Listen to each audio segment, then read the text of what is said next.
ये जैसे किसी को चले जाना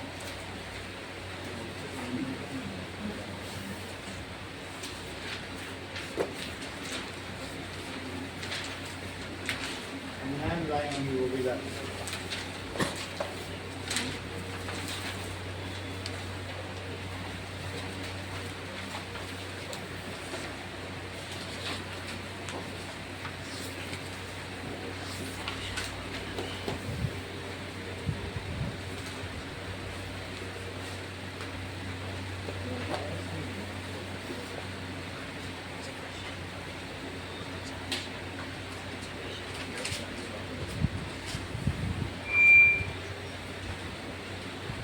कुछ कौन फर्स्ट है कौन सेकंड कुछ तो बताओ।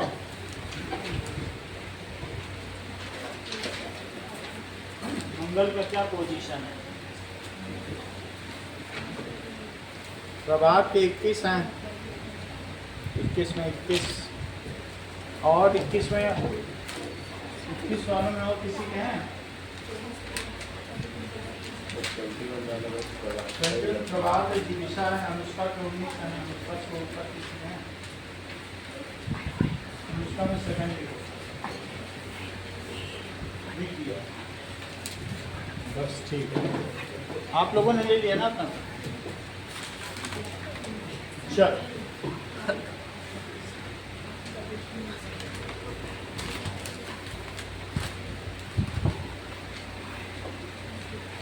मुझे लगता है आज इनका लास्ट पेपर होगा केवी का। आज इंग्लिश का या हिंदी का? इनके भी बन गए। अच्छा हाँ, एसएसटी भी बाकी है अभी ना। एसएसटी में कोई डाउट है तुम्हें?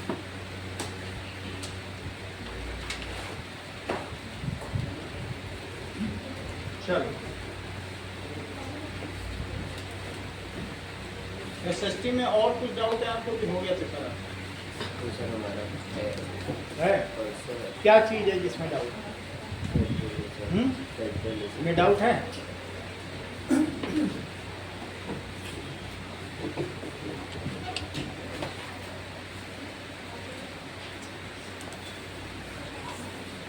चलो फेडरलिज्म के मैं सारे क्वेश्चन करा देता हूँ।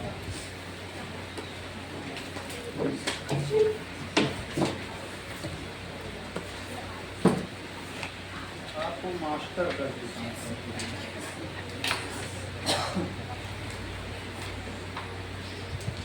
चलिए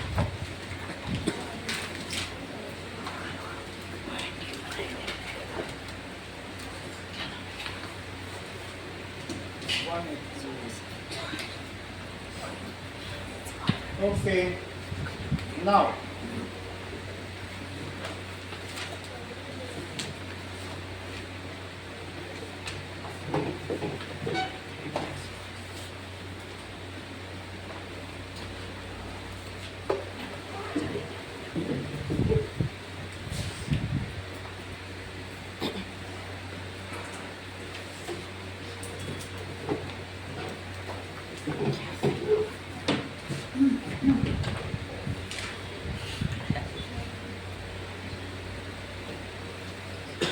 Federalism is a system of government in which power is divided.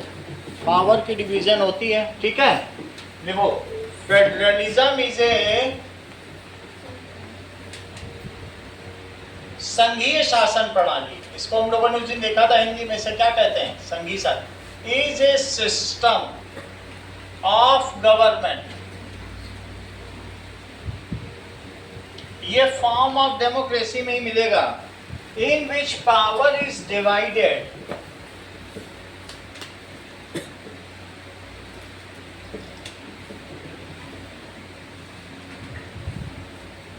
between central government and state government.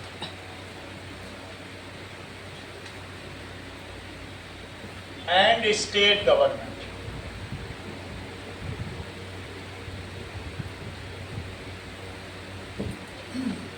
Both rule on same people. It may be two-tier or three-tier government. In India, local government भी होती है, इस third tier government, और कहीं बाकी सब जगह two tier है।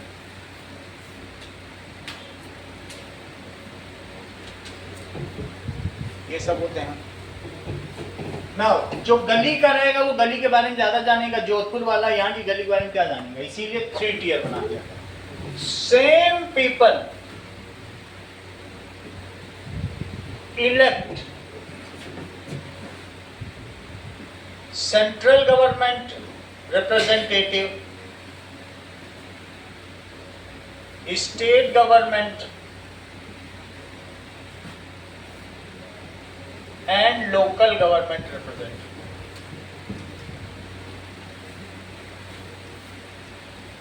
स्थानीय शासन,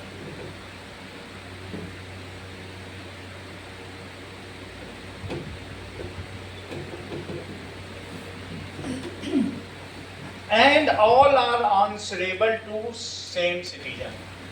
All representatives are answerable to same citizen.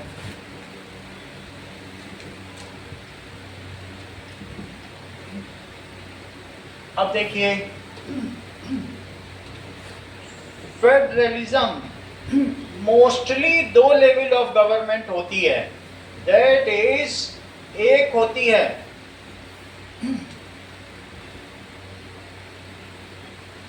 अब हम जरा देखें,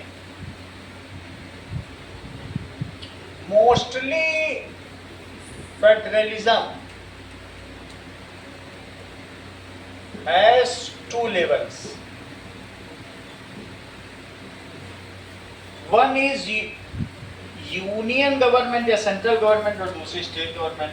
अब हम देखेंगे question, what is the difference of unitary government and federal government? That is difference between unitary government. Unitary का क्या मतलब है? And federal system.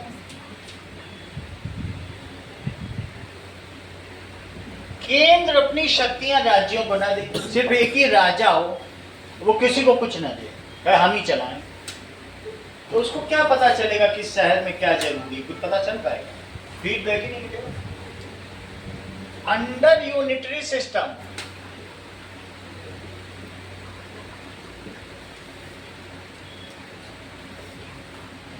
क्या होता होगा? There is only one level of government. There is only one level of government.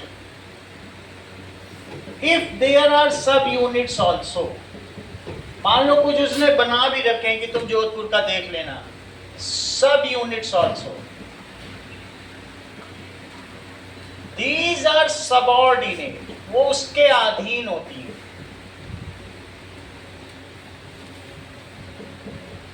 Of it, वो it cannot take independent decision, so these subunit cannot surpass central government.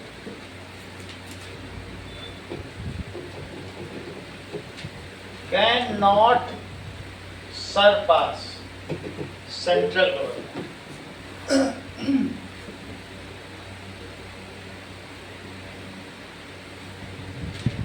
ठीक है? It is not an example of proper power sharing. ये power sharing का सही example है? नहीं. It is not a even power sharing या proper power sharing.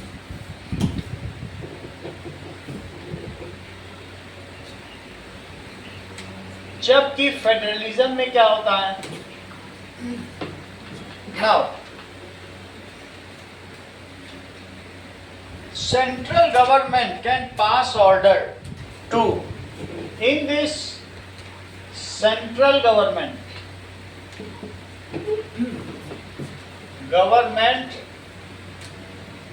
can pass order to provincial government या local government.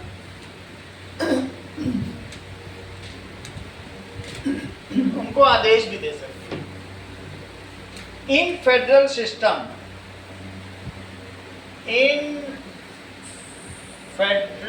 System, power sharing is fairly done.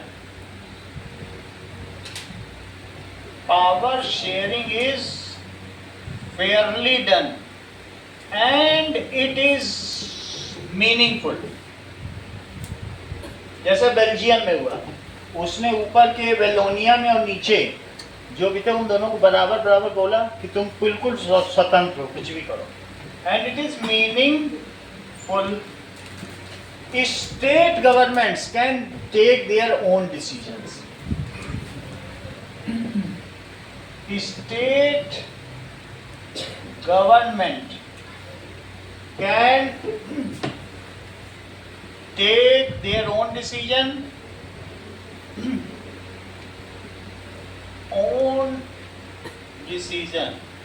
It strengthens democracy.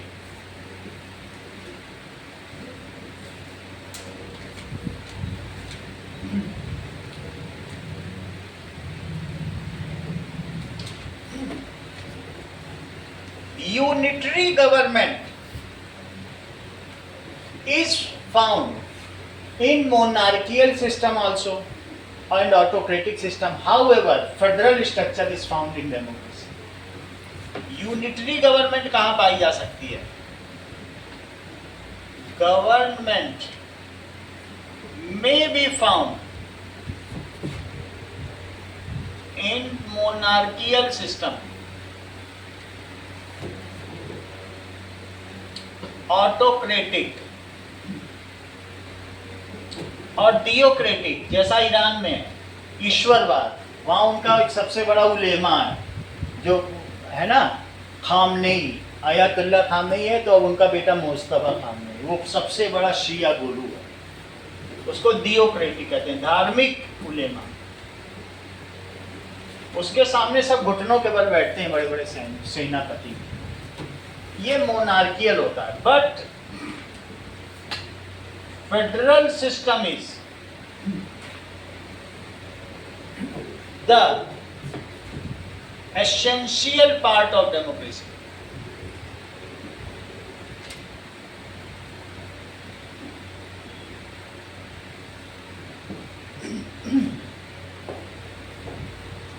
अब देखिए features of federalism, ये भी question पूछा जाता है। Write 8 features of federalism.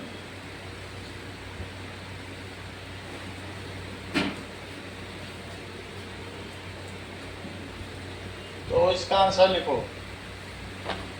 There are 2 or more levels of governments.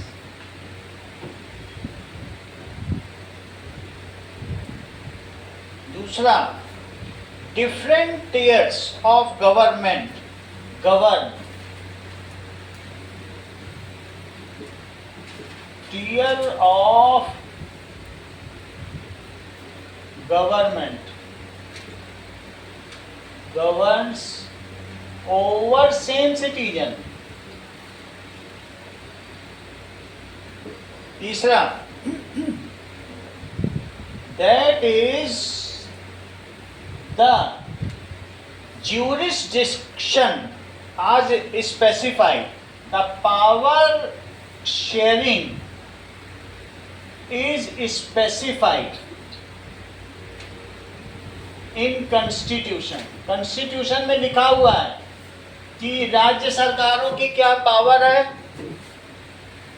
in constitution, and no level of government can breach it. इसका उल्लंघन नहीं कर सकते।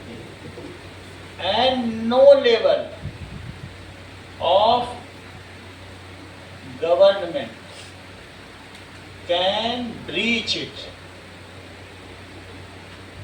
ब्रीच का मतलब सरपास नहीं कर सकती, जो संविधान में लिखा है उसके हिसाब से।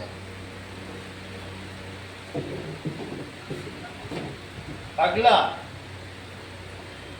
In case of disputes between centre and state government, supreme courts decide and interpret their power. In case of, ऐसा नहीं डिस्प्यूट नहीं होता है, in case of power, dispute in power, dispute हो गया, झगड़ा हो गया,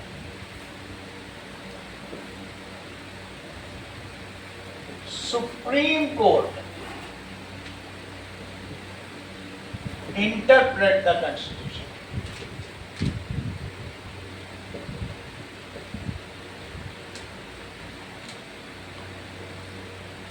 regarding their power.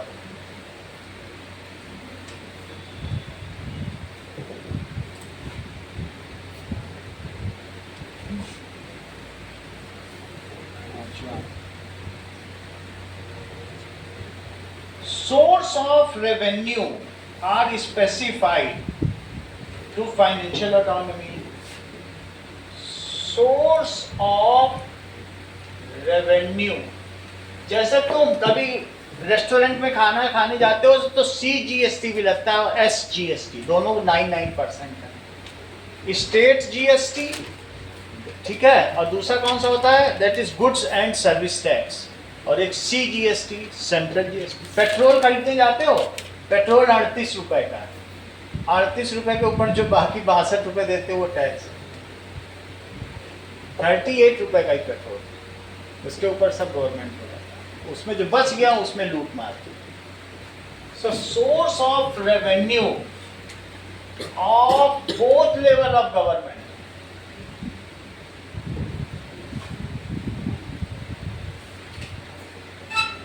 और कैसा होगा, स्पेसिफाइड इन कॉन्स्टिट्यूशन। आप यहां पर एग्जाम्पल लिख सकते हो CGST एंड SGST, पर तुम्हें ये पता होना चाहिए दोनों 9% है ज्यादा ज्यादा। अगला देखिए, the federal structure has dual objective. Federal structure has dual objective to safeguard and promote the unity of country, to safeguard and promote unity of country। अगर मान लो कर्नाटक में कर्नाटक का ही मुख्यमंत्री हो तो ज्यादा अच्छा है कि तुम इधर उधर से बैठा दो यूपी का, तो ज्यादा अच्छा है। कर्नाटक का ही होगा तो वो वहां की डाइवर्सिटी, वहां की लैंग्वेज, इन सबका प्रिजर्व करेगा। It preserves the diversity of region. और लोकल पे चले जाओ, जोधपुर में जोधपुर का ही गजेंद्र सिंह शेखावत बैठा हुआ है, तो वो जोधपुर के बारे में एक गली के बारे में जानता होगा। तो बात समझ में आई कि नहीं? तो जो जहां का है, तो पहला क्या है, सबको तुमने पावर दे दी तो सब एक साथ रहेंगे, इंजॉय कर रहे हैं।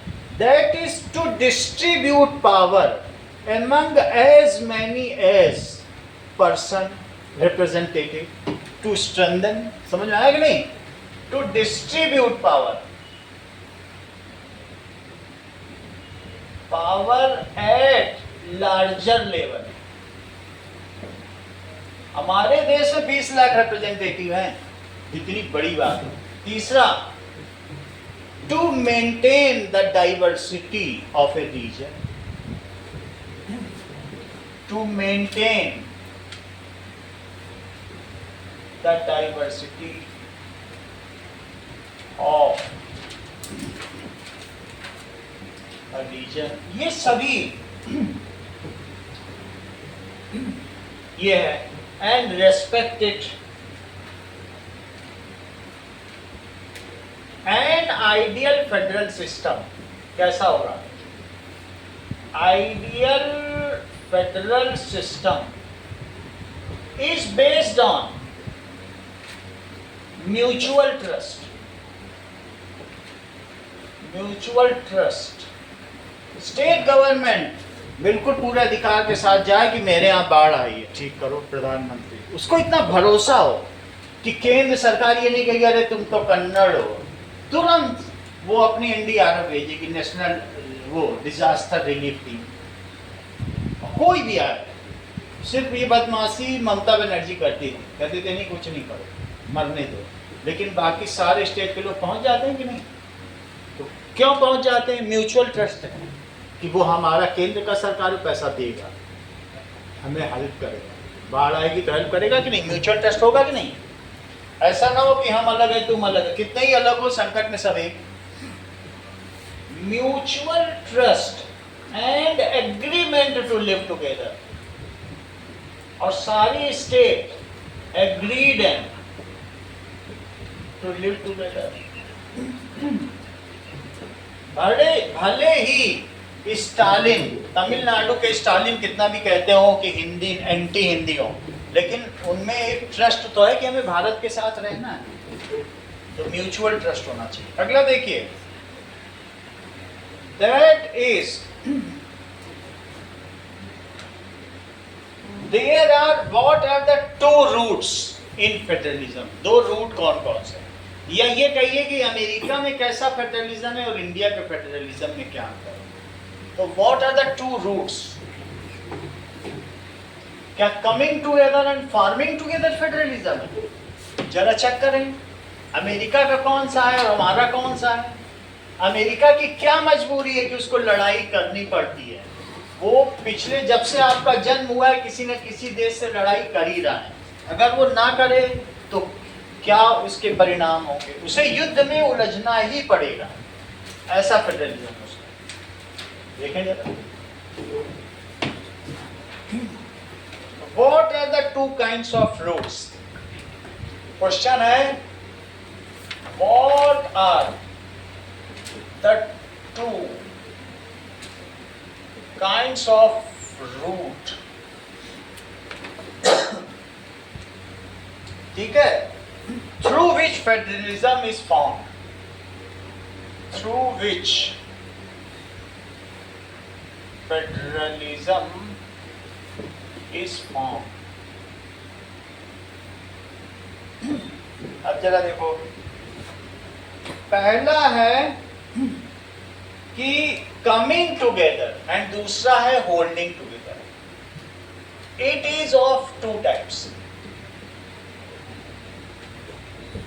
coming together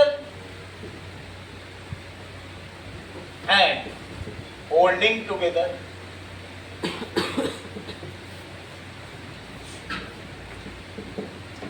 एग्जाम्पल देखो, पहला coming together फेडरलिज्म।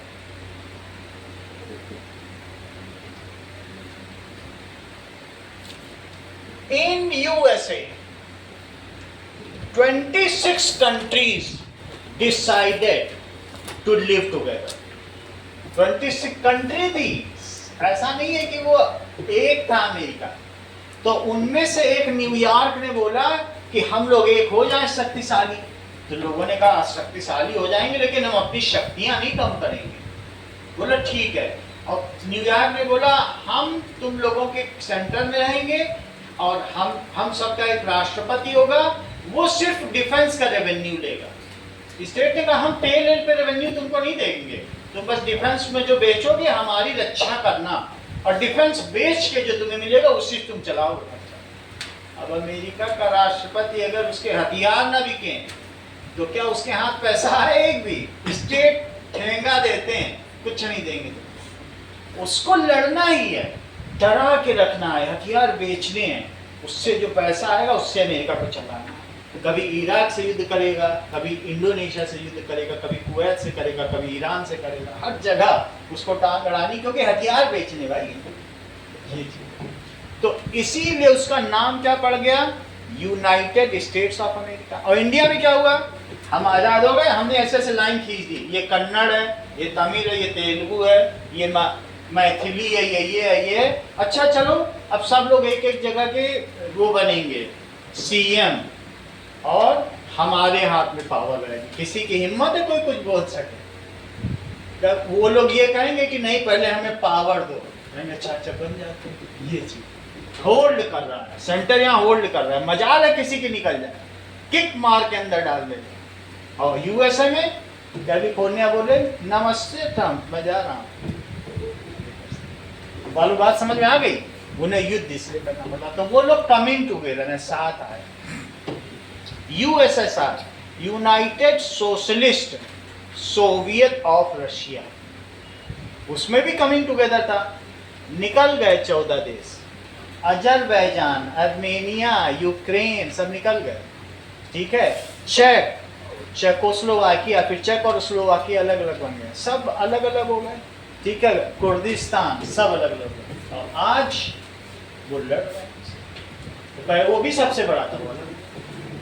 तो बात तुम्हें समझ में आई? उसमें अलग हुआ जा सकता है, नमस्ते बोला जा सकता है। जरा देखिएगा, तो the first fruit in wars in USA, the independent, क्यों आ जाते हैं साथ में बोलो? State come together to form a larger country. ठीक है, टू फॉर्म बिगर यूनिट, और बिगर यूनिट इसी को कंट्री कहेंगे। In this the states have more autonomy, शक्ति ज्यादा होगी कि नहीं? In this the states have more autonomy. यहां तक कि वो लोग इतने बेईमानी करते हैं, उनकी अपनी अपनी इलेक्शन कमीशन है, वो लोग अपने हिसाब से कहीं कहीं ट्रंप को हरा देते हैं, रिगिंग कर देते हैं। वहां 4-6 जगह से वो जानबूझ के हरवा देते हैं, कुछ नहीं कर सकते ट्रंप। वहां हड़ताल होती है, हर साल लड़ाई होती 5 साल में कि नहीं बेईमानी से हरा है, बेईमानी। वहां इलेक्शन कमीशन सिंगल है ही नहीं, स्टेट का बना हुआ है, देखा तो रिगिंग कराई दे, इतनी बुरी हालत।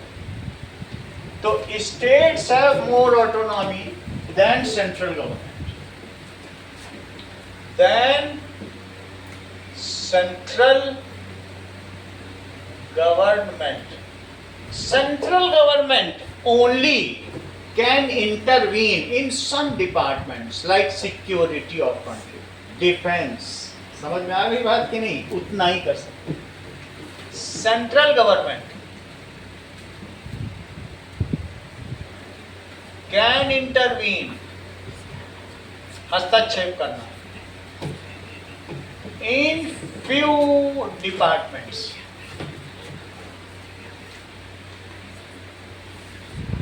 एज डिफेंस, स्पेस तो कोई एक चला नहीं सकता, etcetera. This is the source of revenue for them, इन्हीं से जो ले सके तो ले सके। This is source of revenue for them. ऐसा यूएसए में, जबकि होल्डिंग टुगेदर देखिए,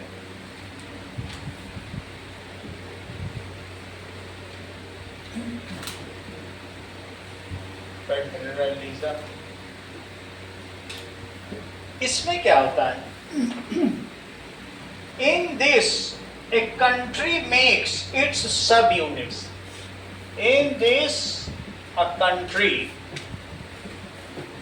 makes some subunits within it based on lingual basis होगा, either on lingual basis, ethnic basis। हमारे देश में भाषाई आधार पर विभाजन हुआ है। तमिल, तेलुगु वाले आंध्र में रहते हैं, तमिल वाले, हर राज्य की एक भाषा है। हमारे यहाँ किस आधार पर हुआ है? लेकिन ऐसा कहीं होता, एथनिसिटी अलग होती तो अलग अलग तरीके से होता। जैसे स्कॉटलैंड वाले घाघरा पहनते हैं, घूमते रहते हैं घाघरा पहन के, बैक पाइपर होता है, तो उनकी एथनिसिटी अलग नहीं है। आयरलैंड वाले अलग हैं, लेकिन वैसा नहीं है, उनमें अलग डिवीजन है, हम में अलग है। हमने भाषाई आधार पर, lingual basis, ethnic basis, culture के आधार, ethnic basis. In this, sub units are having lesser power. उनके पास उतनी पावर नहीं है. In this, central government, ठीक है, क्या करता है? Share power with them, with state government.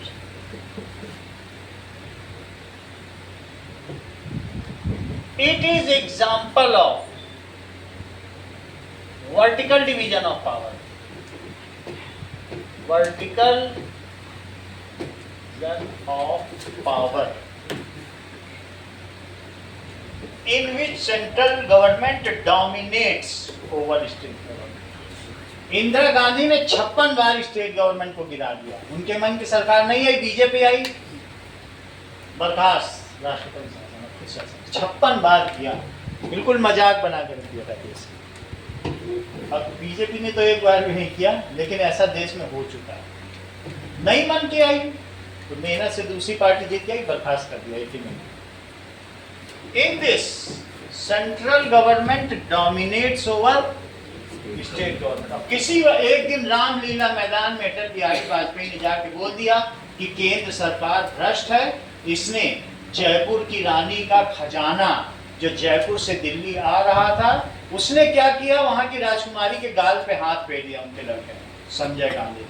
तो उसकी बदतमीजी को उसने डांट दिया, वो लोग तो उतना मानते थे, तो उसने क्या किया, जाके किले पे बुलडोजर चलवाया, जितना सोना था वो वहां से तो चला जयपुर से, आमेर के किले से, लेकिन दिल्ली कभी पहुंचा ही नहीं। और फिर एक बार तो क्या हुआ, इस संजय गांधी बहुत बदतमीज लड़का था उनका, राजीव गांधी और संजय गांधी, उसने इंदिरा गांधी को थप्पड़ मार दिया, इंदिरा गांधी ने अगले ही दिन मरवा दिया अपने बेटे को।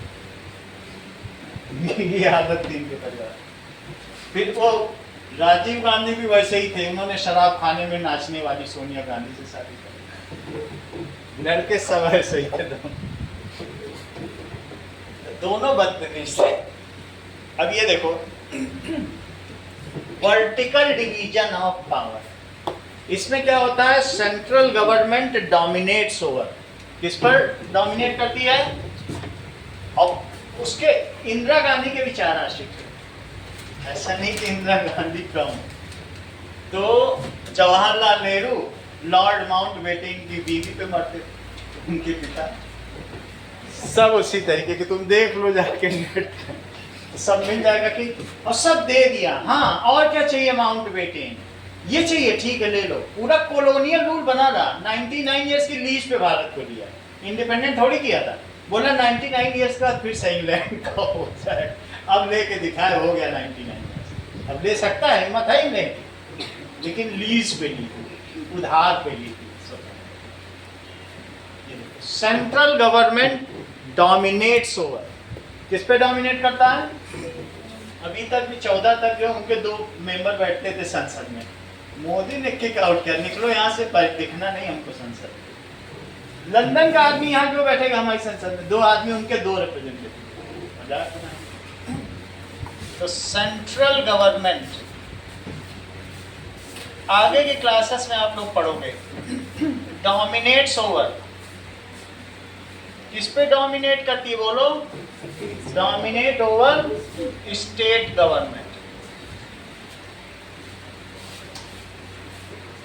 दे शेयर रेवेन्यू फ्रॉम सेम, जो भी कमोडिटी है उसी पे टैक्स होगा, through the tax generated system. वो शेयर करते कि नहीं, टैक्स जनरेट होगा उसी से शेयर करते।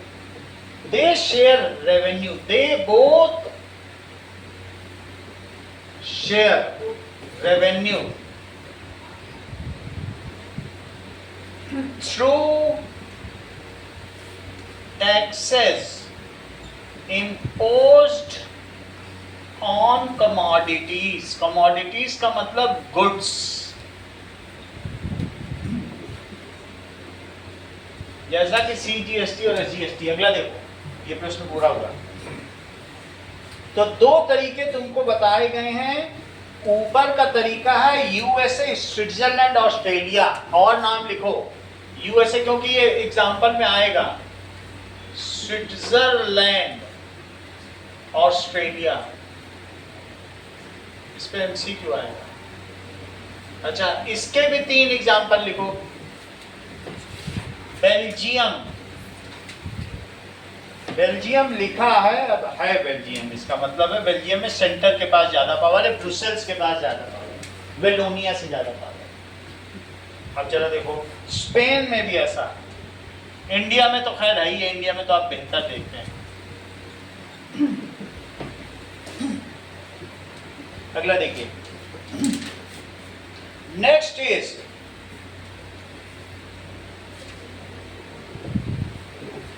थोड़ा इंडिया के बारे में लिखो, Indian federal system.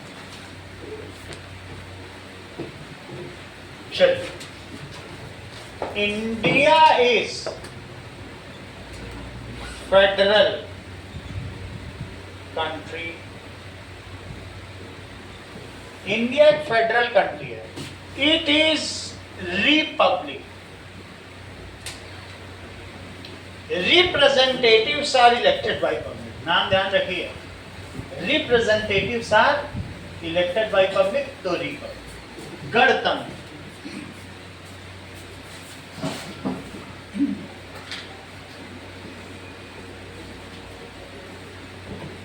Are elected by public.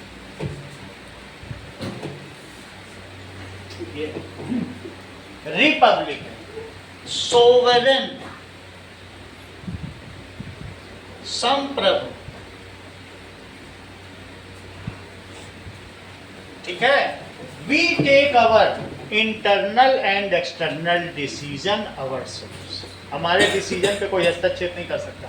पूरे यूरोप के डिसीजन पे हस्तक्षेप करता है अमेरिका। कल उसने निकाल दिया, हम लोग बेंजामिन नेतान्याहू को गिरफ्तार नहीं कर रहे हैं। इजराइल का राष्ट्रपति है, कह रहा हम नहीं गिरफ्तार कर। यूरोप पे कैसे है? यूरोप जब वहां बैठता है ट्रम्प, तो सब छोटी छोटी सीट पे सामने बैठते हैं। क्यों? क्योंकि इतना उसने उन लोगों को लोन दे रखा है, सब कुछ। तो क्या हुआ, जब सेकंड वर्ल्ड वॉर में यूरोप हारा था, तो उसको बचाया किसने था? अमेरिका ने, क्योंकि वो लड़ नहीं रहा था, वो सामान बेच रहा था उनको। और यूरोपियन से जितना सब पैसा, इंडिया का भी कॉलोनियल लूट रहे थे, सेकंड वर्ल्ड वॉर में सब गवा दिया, लुटा दिया था पैसा।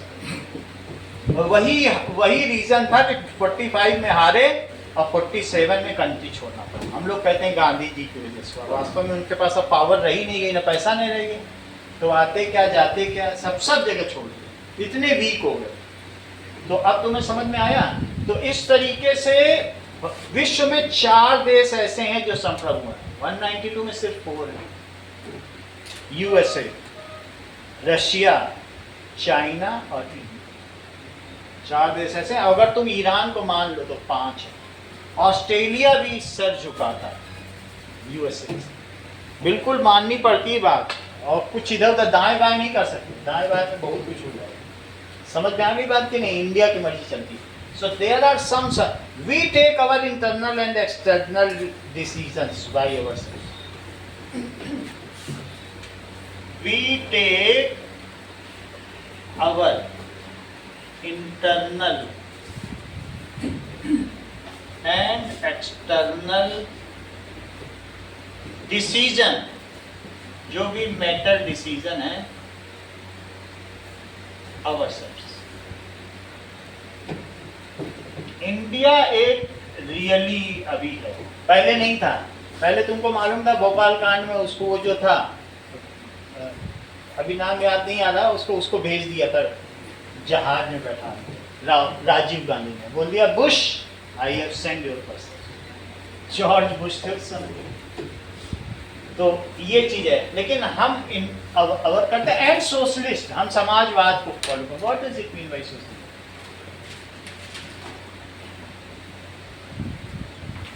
That is we determine. So we have taken, हमने शपथ ले रखी है. We have determination to share the money equally among us. But ये नहीं कि छीन के नहीं देंगे. हाँ, धीरे धीरे अमीरों पे ज़्यादा टैक्स लगाएंगे, गरीबों को हम देंगे चीज़ें में सब्सिडी. इस तरीके से धीरे धीरे सोशलिज्म आ गया. समाजवाद का मतलब है सोशलिस्ट. रशिया में तो वो बोलता था लेनिन चाहे डॉक्टर हो और चाहे भिखारी हो, सबको एक रोटी रोज मिलेगी. और रेडियो पे उसने बोला बधाई हो, आज से आप सबको 2-2 रोटी मिलेगी. रेडियो पे बोला. वहाँ ये हाल है. तो डॉक्टर ने कहा क्या करना इतना करके, जब मिलनी 2 ही रोटी जो भिखारी को मिलनी है. तो वहाँ पे सब लोगों ने अपनी इच्छाएं ही छोड़ दी, जीने की इच्छा छोड़ दी. यहाँ तुम क्यों इतनी मेहनत कर रहे हो, क्योंकि तुम्हें मालूम है 3 रोटी मिल जाएगी. तो मेहनत ज़्यादा करोगी तो लवनिका को 2 मिलेगी, तुम 3 ले जाओगे. ये इसलिए कर रही हो. लेकिन अगर रशिया में होती तो तब तो भी तुमको भी 2 ही मिले. ये चीज सोशलिज्म का मतलब समाजवाद, इक्वलिटी, ठीक है, and prosperity. Money is distributed equally among अस.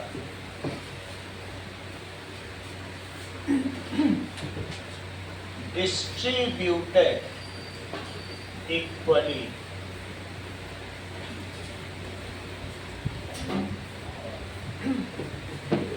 तो हमारा फेडरल स्ट्रक्चर है. और फेडरलिज्म को तुम रिपब्लिक डे में देखते हो, अलग अलग राज्य आता है. मणिपुर आएगा, वो अपनी शान से चलेगा. यूपी अपनी शान से अपना वो टैब्ल्यू लेके चलता है. वो उनका नहीं होता है झांकी. तो सबके अपने अपने टैब्ल्यू, और सब शान से जाएंगे और सब सैल्यूट करते हैं.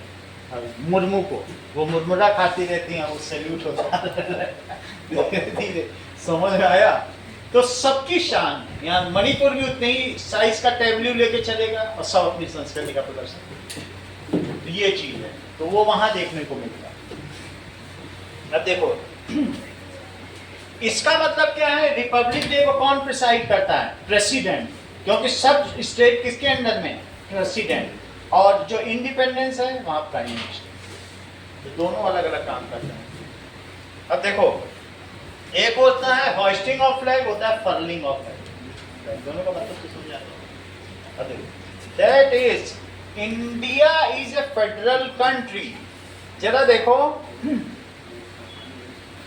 इन India we got freedom from colonialism. हम लोगों ने क्या किया है? कोलोनलिज्म से. इन 1947 different princely states agreed upon coming together, living together. जो अलग अलग कितने प्रिंसली स्टेट थे? 567. सब जगह सरदार पटेल गए, भारत के साथ आते हो साइन करो. और जो 2-4 बदमाश थे तो उन हैदराबाद टाइप सेना लगा दी 1 लाख आदमी. बस फिर तोप ताप लगा के सब कर दिया 2 ही दिन. वो कह रहे थे पाकिस्तान में जाएंगे. बताओ बीच में हैदराबाद पड़ा, पाकिस्तान पाकिस्तान में मिले. सरदार पटेल ने कहा हम करवा रहे. इसीलिए उनको लौह पुरुष कहा जाता है, iron man of India. So different princely state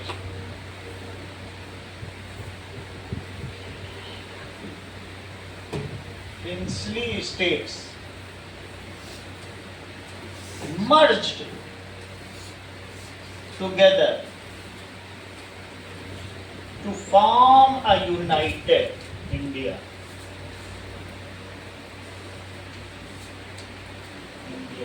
उनसे कहा गया कि तुमको 50 करोड़ रुपए महीना दिया जाएगा, साइन करो.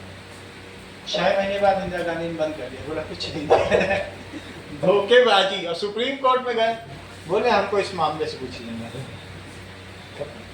6 महीने तक पेंशन मिली, सब बंद. ये सब है. Constitution declare India A so India is A union of states. India क्या है? Union of states. ये राज्यों का संघ है. यूनियन का मतलब समझते हो? संघ. इसीलिए राजीव गांधी कहते हैं India is not a country, we are union of states. कहते हैं it is not a country. ये राहुल गांधी ऐसा बात होती है, but we are country. Now in this क्या होता है, we have adopted 3-tier system. We have adopted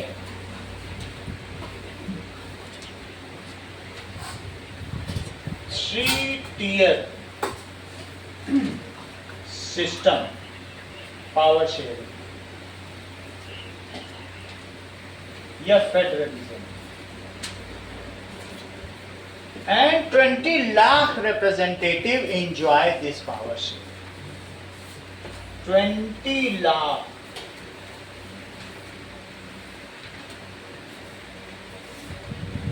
enjoys this power sharing।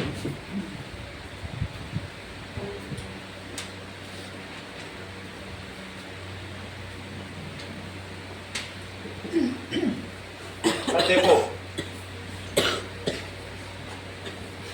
एक और चीज है, how the power is divided between states and centres.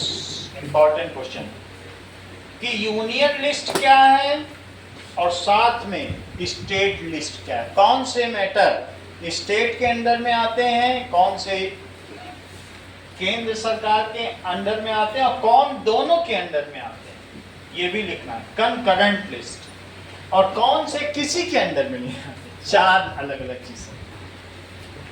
That is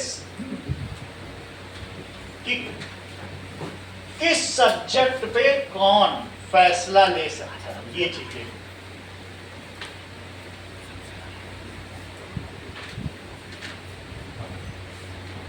देखो division of power, how power is divided. हाँ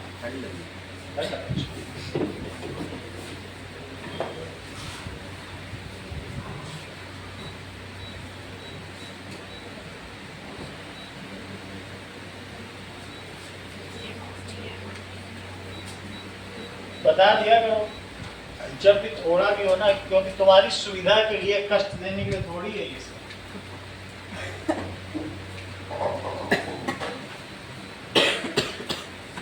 अभी थोड़ी देर में कैप उतार के फेंक दोगे, इतनी गर्मी लग जाएगी। हाँ मन करना है। चलो आगे देखो, how division power is divided between states and centres.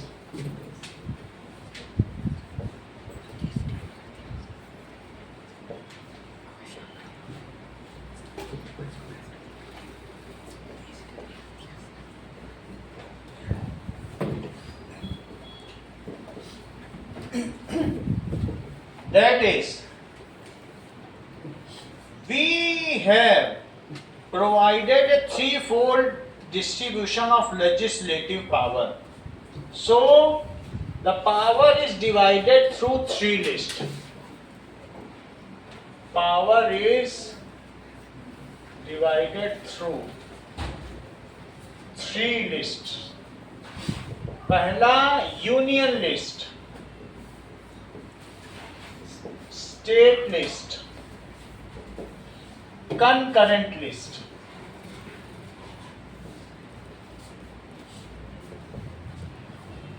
अब अगला देखिए, यूनियन लिस्ट क्या है। यूनियन गवर्नमेंट के जो it includes subjects of national importance.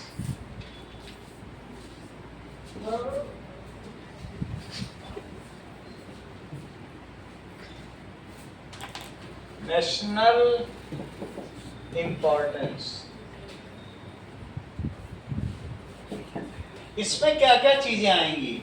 For example defence, defence आएगा। फॉरेन अफेयर्स, हमें अमेरिका से कैसे रिश्ते रखने चाहिए, क्या ये तमिलनाडु डिसाइड करेगा। फॉरेन अफेयर्स, बैंकिंग, हमारा बैंकिंग कैसा हो, कितना हम रेपो रेट रखें, कितना रिवर्स रेपो रेट रखें, ये सब कौन डिसाइड करेगा?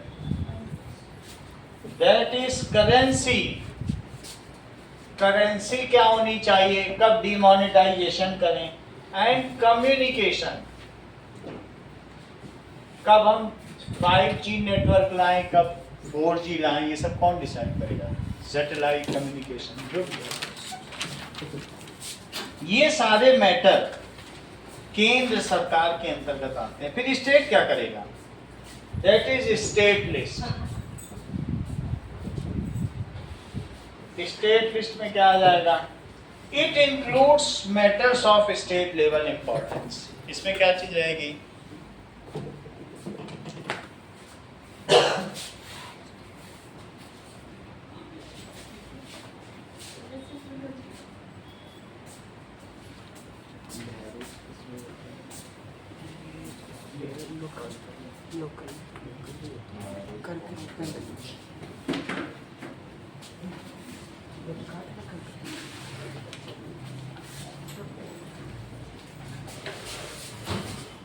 चलिए आप देखो, स्टेट में क्या आएगा?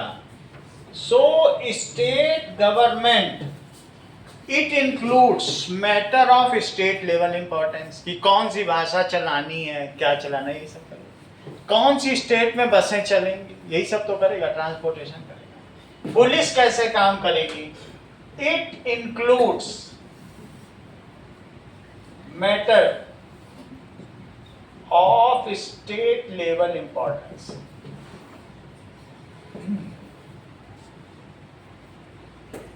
एग्जाम्पल के तौर पर क्या है मंगल? जैसे एग्जाम्पल है पुलिस। पुलिस को वही मानना है जो योगी आदित्यनाथ बोलेंगे या ममता बनर्जी बोलेंगे। योगी आदित्यनाथ बोलेंगे मस्जिद मस्जिद गिराना, मंदिर मत गिरा देना, और ममता बनर्जी बोलेंगी मंदिर मंदिर गिराना, मस्जिद मत गिराना।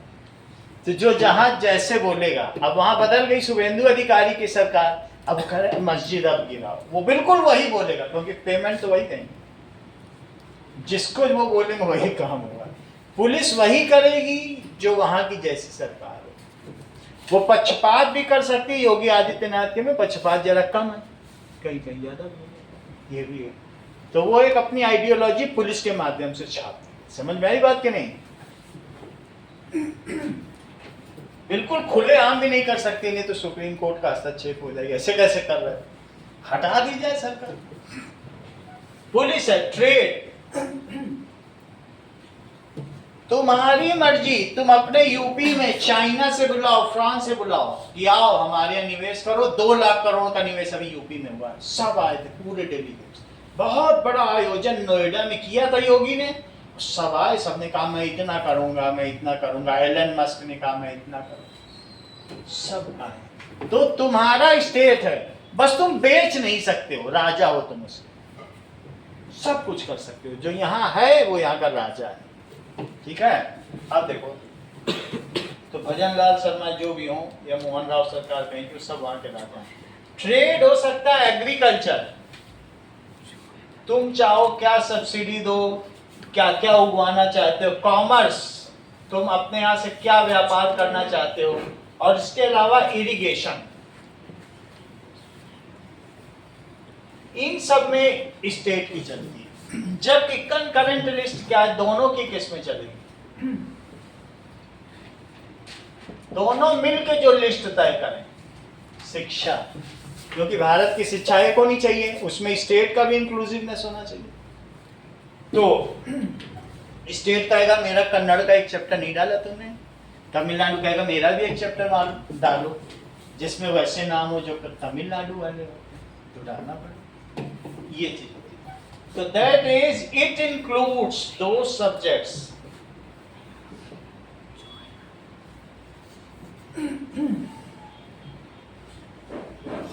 which are of common interest, which are of common interest of both। Example के तौर पर जैसे एजुकेशन, फॉरेस्ट, किसी स्टेट में फॉरेस्ट है लेकिन उसमें नेशनल इंटरेस्ट भी होगा, वो क्या उगाना चाहती है। तो जैसे अलग अलग तरीके के सेंचुरीज होते हैं, नेशनल पार्क होते हैं, तो स्टेट भी उसमें रेवेन्यू लेगा, स्टेट टिकट लेगा, अगर टिकट होगा तो उसका दोनों को पैसा मिलेगा। और कैसे देखभाल करनी है दोनों देखेंगे।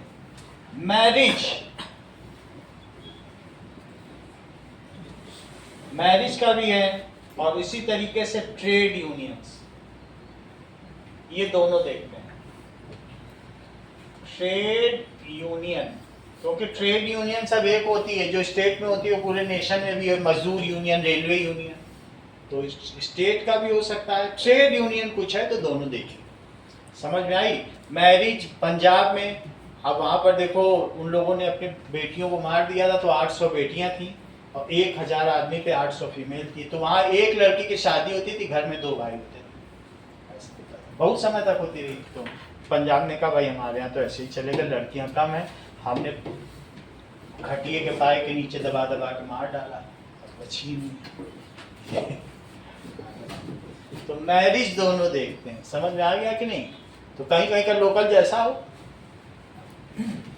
लेकिन कुछ ऐसी भी लिस्ट हैं जो किसी के में नहीं आती। अब कोरोना आ गया, वो तो कहीं पे भी नहीं, किसी को मालूम था कि नहीं, अब कौन देखेगा, सुप्रीम कोर्ट है।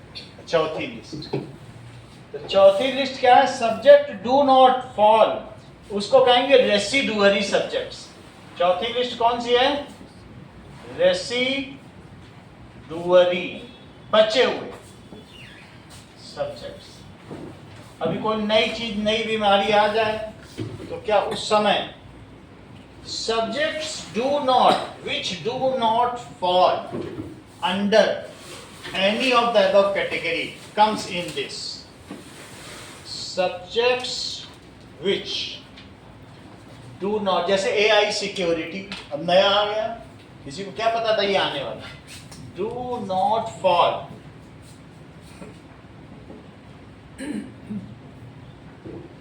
category comes in it, जैसे computer software, AI security,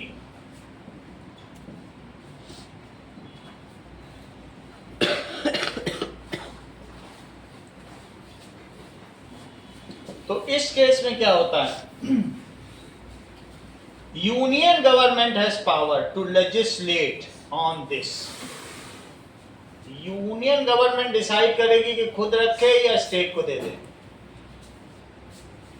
has power to legislate, legislate का मतलब डिसाइड करेगी, कानून बना देगी। अगर ये किसी स्टेट लेवल पर कोई आपदा आई है तो स्टेट को दे देगी, स्टेट नहीं निपट पा रही है तो खुद करेगी। सब स्टेट की SDRF टीम भी होती है, लेकिन कभी तुमने सुना है कि state disaster relief team SDRF कहीं काम करती है? पूरे जम्मू कश्मीर में सब लोग मर गए, SDRF का एक आदमी नहीं निकला, उसका पैसे खा जाते हैं वो लोग। असल काम NDRF ही करते हैं। हर स्टेट की SDRF है, 50,000 करोड़ 1 लाख करोड़ खा देते हैं।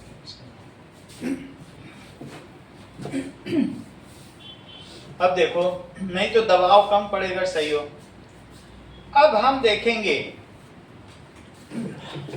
कमेंट दैट देयर इज, तुम्हें क्या लगता है क्या सभी स्टेट्स को इक्वल पावर दी गई है? Comment on the fact that states are distributed unequal powers. State को अनइक्वल पावर, ये क्वेश्चन।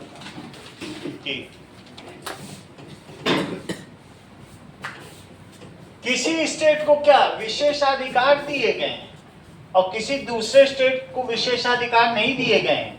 जो बिहार के लोग रहने वाले हैं, क्या वो बहुत दिनों से सड़कों पे धरना प्रदर्शन कर रहे हैं कि उन्हें विशेषाधिकार दिया जाए या विशेष स्टेट बनाया जाए? ऐसा हो रहा है क्या? बिहार में रह रहे हैं, वो जानते होंगे। Comment on fact that power is unequally distributed among states.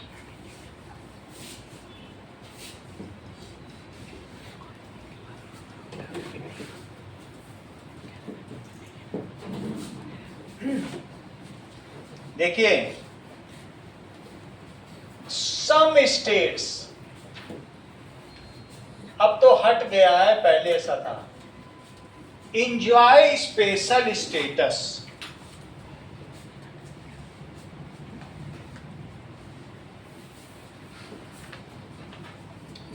पहले जम्मू एंड कश्मीर को मिला था, अब तो सब खत्म हो गया ना, लेकिन नॉर्थ ईस्ट के कुछ स्टेट को अभी भी है, क्योंकि वहां कैनिबल्स रहते हैं। वो तुम जाओगे तो नागालैंड अपनी जिम्मेदारी पे जाना, वो खा जाते हैं इंसान को, तो वो सब नरभक्षी हैं, तो ऐसे में उनको वो अधिकार है कि हाँ ठीक है तुम खा सकते।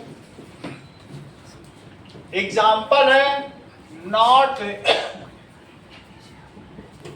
ईस्ट स्टेट्स, और उनको अपने धर्म को संरक्षण करने के लिए भी विशेषाधिकार प्राप्त है, क्योंकि वो सब ट्राइबल है वहां पे। और दूसरा चीज है, there are some states which enjoy very little power, there are which enjoy very little power. For example, जैसे कौन कौन से हो सकता है, यूनियन टेरिटरीज, दिल्ली एक स्टेट है, बस उसे हाफ स्टेट का दर्जा है। चंडीगढ़, लक्षद्वीप, तो अभी ये कह सकते हैं union territories.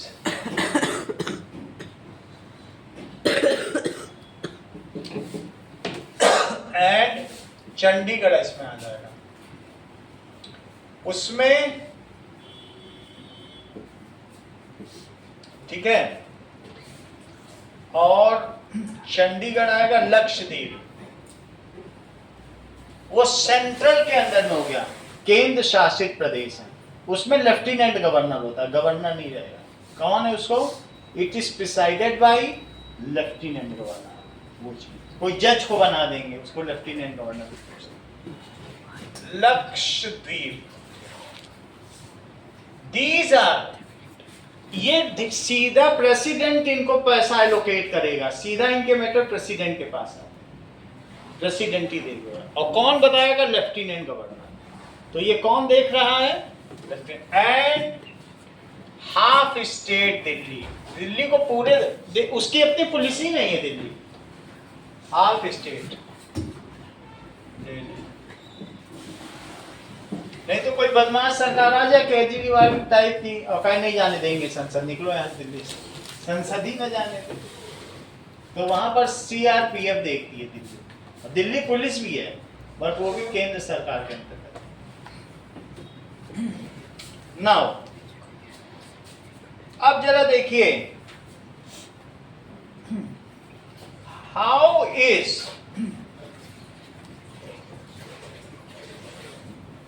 Federalism practised in India? क्या यहां फेयर है? कैसे यहां पर संघवाद, फेडरलिज्म का मतलब है संघवाद, संघीय शासन प्रणाली।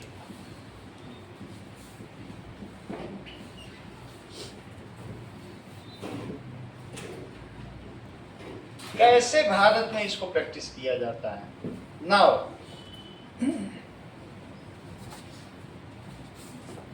Federalism is the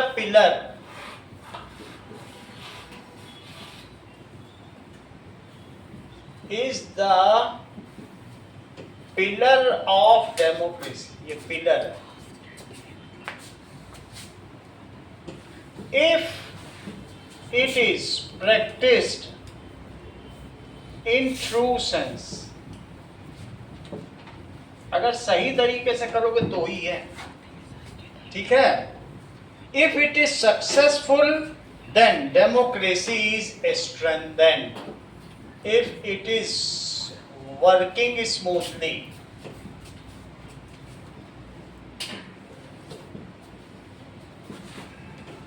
half state Delhi, मतलब दिल्ली हाफ स्टेट है, दिल्ली हाफ स्टेट, इसका मतलब उसको पुलिस नहीं है, और यहाँ जो है lieutenant governor. Delhi half state है, इसमें कौन है? लेकिन ये तो यूनियन टेरिटरी है ना।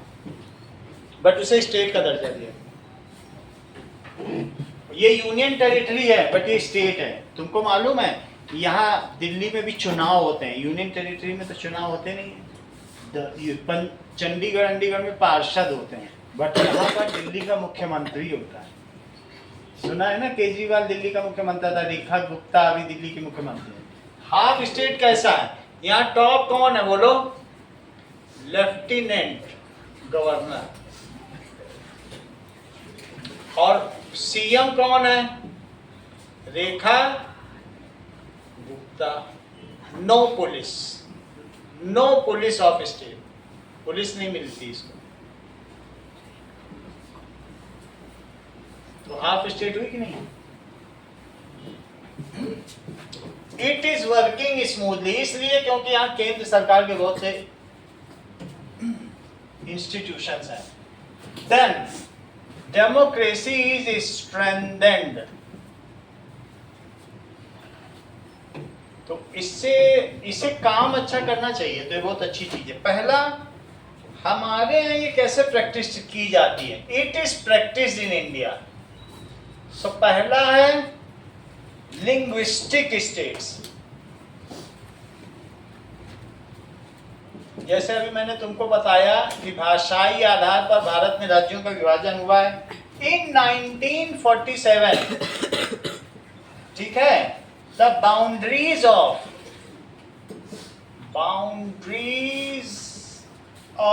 स्टेट्स are determined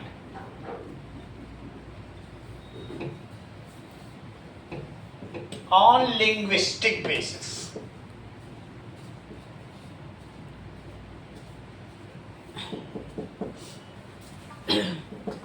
इससे क्या हुआ? It is to ensure that people of same language remain in one state, so that the diversity of India can be restored. अलग अलग भाषा होगी तो कन्नड़ का तुम अलग प्रचार कर पाओगे, अलग अलग किताबें होंगी। कर्नाटक में जाओगे सब कन्नड़ की किताबें। So that diversity of India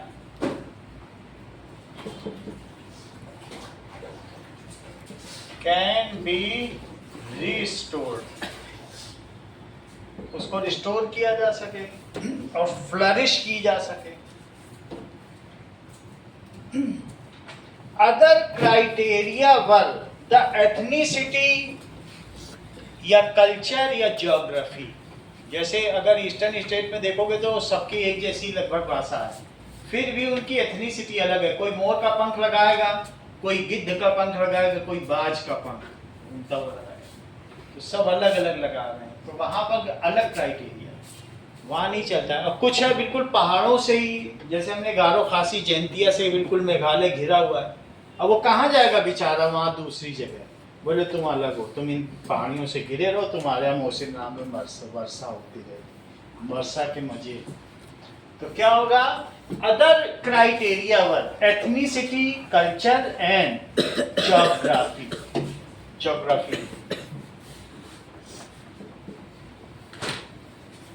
were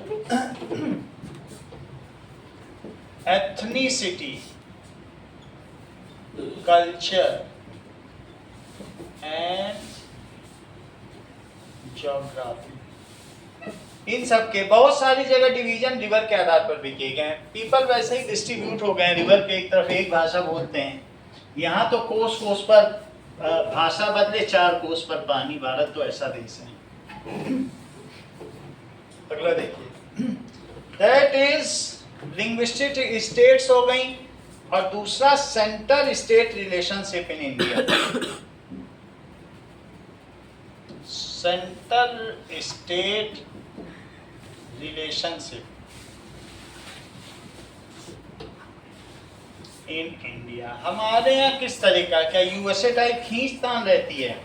so earlier in India for a long time same party rule both at centre and state. तो इसलिए यानी सिंस 60 इयर्स, आज की बात नहीं है, सेम पार्टी रूल, ठीक है, at centre as well as at states, same party ruled at center as well as at states। तो सेंटर डिसाइड करता है। सोनिया गांधी डिसाइड करती थी यहाँ का मुख्यमंत्री ये बनेगा, कांग्रेस अच्छा जीत गई, ठीक है, अच्छा तुम बन जाओ, अच्छा वहां कौन जीता, तुम बन जाओ। सोनिया गांधी डिसाइड कर रहे।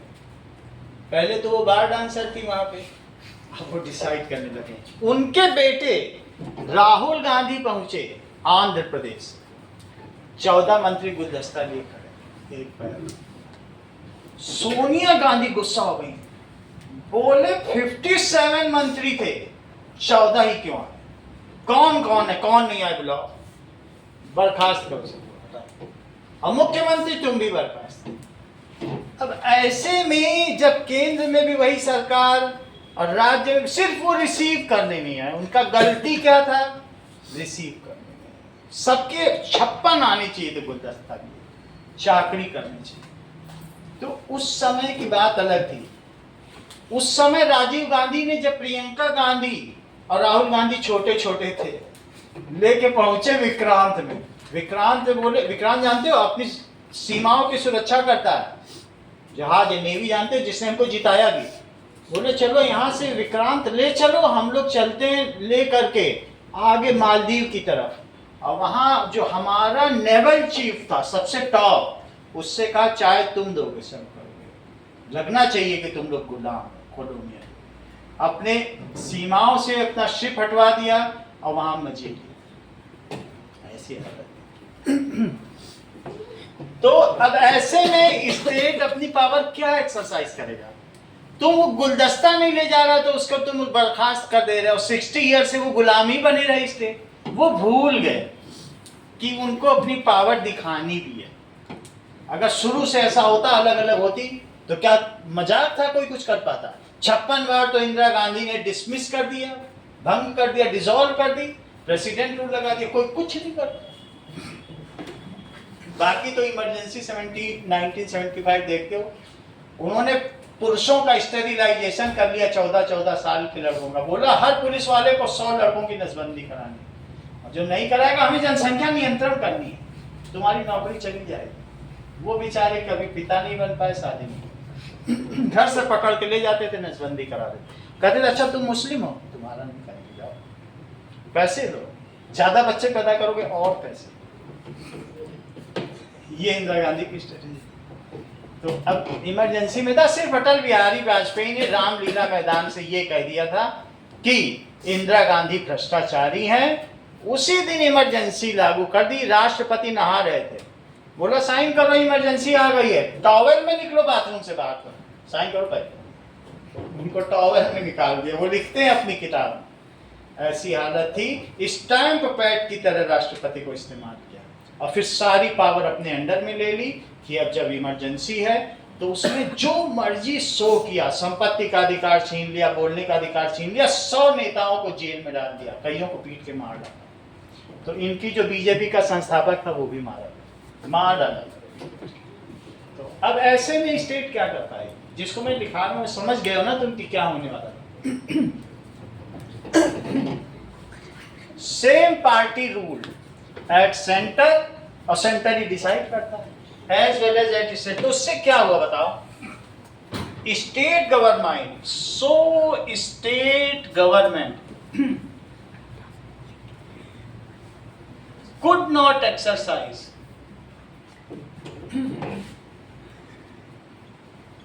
their power। इसलिए स्टेट गवर्नमेंट अपनी पावर ही नहीं यूज कर पाई, ठीक है, एज ऑटोनॉमस थी ऑटोनॉमस, लेकिन एक्सरसाइज नहीं कर पाई फेडरल स्टेट्स।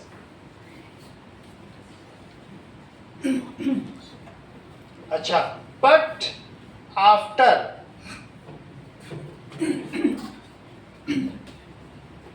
1990 क्या हुआ? ऐसा नहीं हुआ कि 1990 के बाद ही आई है बीजेपी सरकार, आई होगी।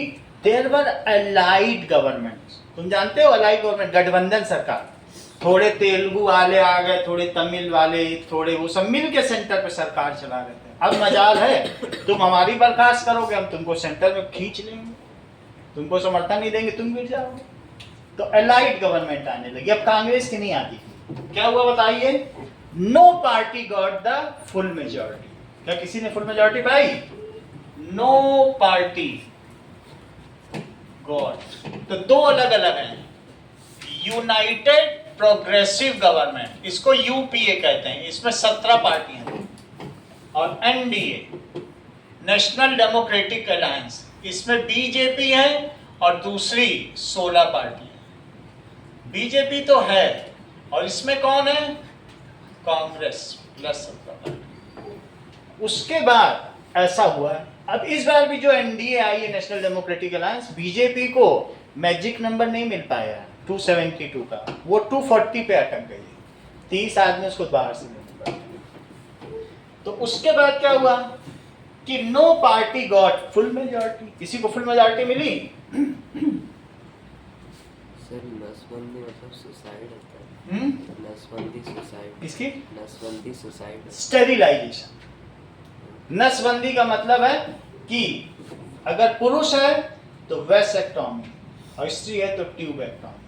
ट्यूब ही फेलोपियन ट्यूब काट दी, और उसमें वैस डिफरेंस ही काट दी, कभी तुम बच्चे ही नहीं पैदा। समझ में आ रही बात कि नहीं? नस ही काट दी, और 100 नस डेली काटनी पकड़ के हर पुलिस वाले। No party got full majority. तो पुलिस वाला डॉक्टर के पास ले जाएगा, ये 100 आदमी मिले, उसको पकड़ के लेना। इमरजेंसी थी, बहुत बुरी हालत थी, सब लोग अपने बच्चे को घर में छिपा के बैठाते थे, पुलिस वाला देख। सोनिया गांधी मुस्लिम थी। सोनिया गांधी ये सब ऐसे ही हैं। तो ये तुमको जवाहरलाल नेहरू खुद मुस्लिम के लड़के थे, और उन्होंने कहा हम पंडित हैं। क्यों? क्योंकि ये टैक्टिस है कि रूल करना है, ऊपर से कुछ और दिखो। हिंदू जगह रूल करना है, तुम मुस्लिम के लड़के हो। ये जिन्ना और ये भाई भाई थे, उन्होंने कहा हिंदुस्तान को 2 टुकड़े बांट दो, आधे तुम राज करो, आधे हम राज करें। अच्छा, फिर इन्होंने बोला हम यहाँ राज करेंगे तो हम हिंदू बन के राज करेंगे। पंडित, कश्मीरी पंडित, कश्मीर में चश्मा शाही से इनके लिए डेली आलू का पानी आता था पीने के लिए।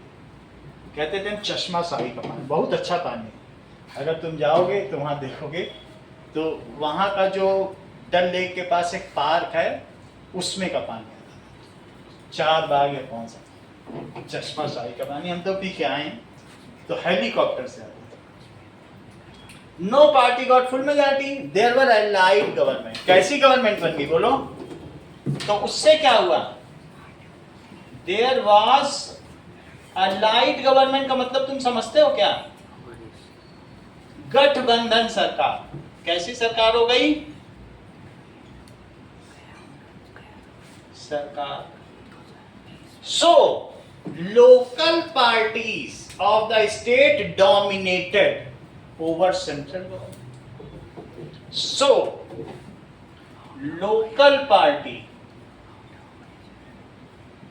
dominated over central government.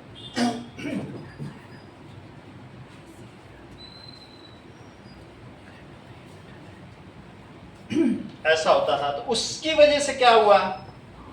This led a new culture of power sharing. This led a new culture.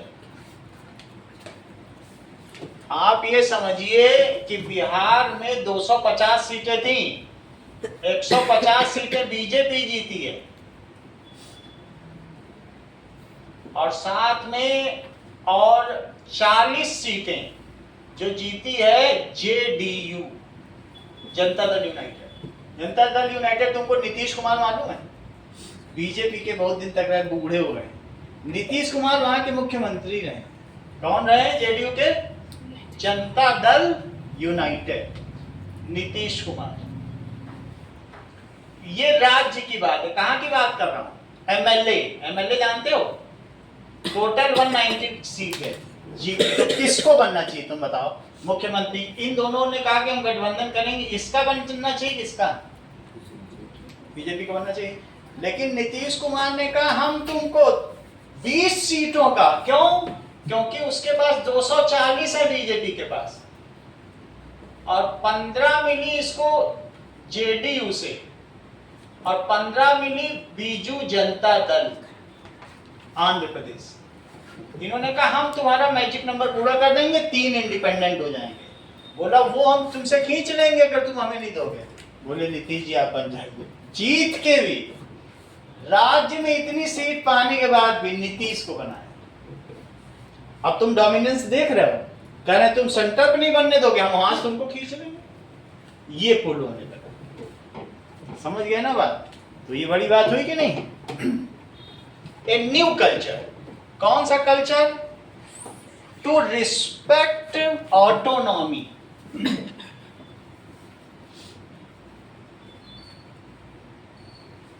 Autonomy का मतलब मालूम है? स्वायत्तता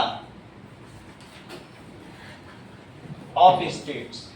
अब स्टेट को कोई ऐसे उखाड़ के नहीं फेंक सकता है, क्योंकि अब उसकी भी पावर है। तीसरी चीज देखो, अब इसी का क्वेश्चन का तीसरा पार्ट है, 4 पार्ट है, लैंग्वेज पॉलिसी। उसकी वजह से भी हमारा फेडरलिज्म बढ़ा।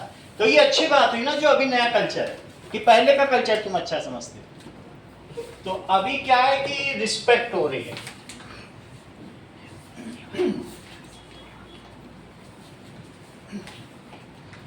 मनमोहन सिंह सरकार जब जाते थे, प्रधानमंत्री थे, सोनिया गांधी उनके सामने सीट नहीं रखती थी, खड़े होकर बात करते थे। प्रधानमंत्री को सीट नहीं देते, कहते थे खड़े होकर बात करो। अब जरा देखो, तीसरी चीज है language policy.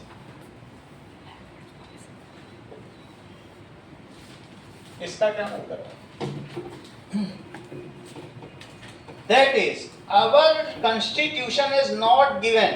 There is no national language of the country. हमारी कोई राष्ट्रीय भाषा नहीं है। राजभाषा जरूर है हिंदी, लेकिन वो राष्ट्र भाषा नहीं है। है? There is no national language. राष्ट्र गीत है, राष्ट्रीय पक्षी है, राष्ट्र ध्वज है, लेकिन राष्ट्रभाषा नहीं। No national language of India. Official language तो है, बहुत सारी भाषाएं यूज की जा सकती हैं। तो इसकी वजह से क्या हुआ? So there are 13 recognised languages in India which can be officially used. तुम कहीं पर भी हो, तुम दिल्ली में रह रहे हो, तुमको कन्नड़ में पेपर चाहिए, लिख देना में कन्नड़ का पेपर दिया जाए, तुम्हारी बात मानी जाएगी। तुम संसद में कन्नड़ में बोलोगे, सबको हिंदी में अनुवाद करके पंपलेट बांटा जाएगा। जिस भाषा में चाहो संसद में बात। और वो 13 भाषाओं में 10 रुपया तुम्हारे 10 रुपए के नोट पे लिखा, हर वो 13 भाषाएं हर नोट पे लिखी। Can be, which can be officially used. तुम कहीं भी रहो, ये नहीं है कि तुम अपनी भाषा से डिवॉइड हो, तो दैट इज बेटर। अच्छा, any language can be used in any part of India officially, इतना ज्यादा हो। Any of these language court में भी यूज कर सकते हो, जज को लिखवानी पड़ेगी। कैन बी यूज्ड, मैथिली नहीं यूज कर सकते हो। Can be used in any part of India officially.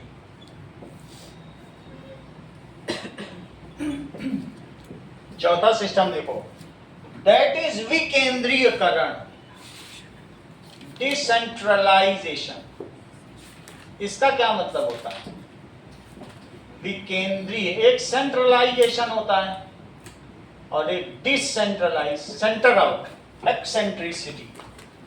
When power is taken away from state and central government and given to local government, in this, दोनों की थोड़ी थोड़ी पावर ले ली गई. Power of central and state government is taken and किसको दे दिया गया बोलो? स्थानीय शासन को, पार्षद को दे दिया गया, सरपंच को दे दिया गया. अब असली पावर उसके हाथ में है. And given to local government.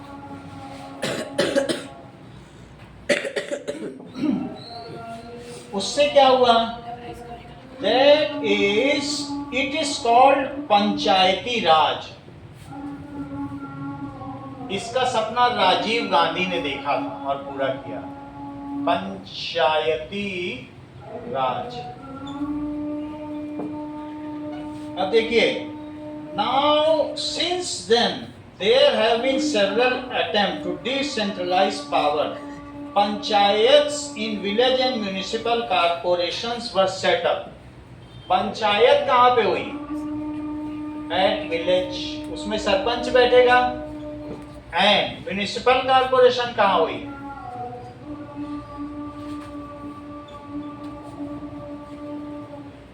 Were setup in city. ठीक है. और इनके लिए provision for revenue was arranged by centre and state. भाई इनको भी 5-5 करोड़ चाहिए, नहीं तो दयाराम भाटी अपना मकान कैसे खरीदेगा? तो इनको भी पैसा मिलना चाहिए कि नहीं? तो रेवेन्यू भी मिला. Provision for revenue was arranged by center and state. अगला देखिए, that is constitutional amendment since 1992. अगला देखो, तो डिसेंट्रलाइजेशन हो गया. इतने में ये क्वेश्चन पूरा हो गया. अब अगला question, next question, what is constitutional amendment? 1992 में क्या हुआ? It made 3-tier government. It made 3-tier government more powerful. यानी संविधान में संशोधन किया गया. And autonomous.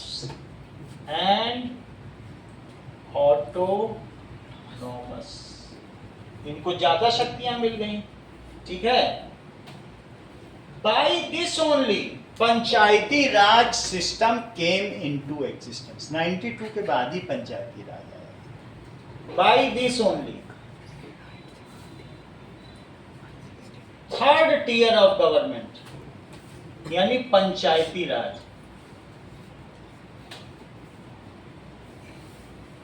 came into existence.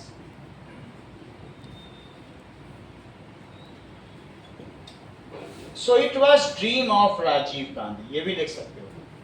It is called पंचायती राज. अच्छा काम किया. पंचायती राज. And it was dream of Rajiv Gandhi.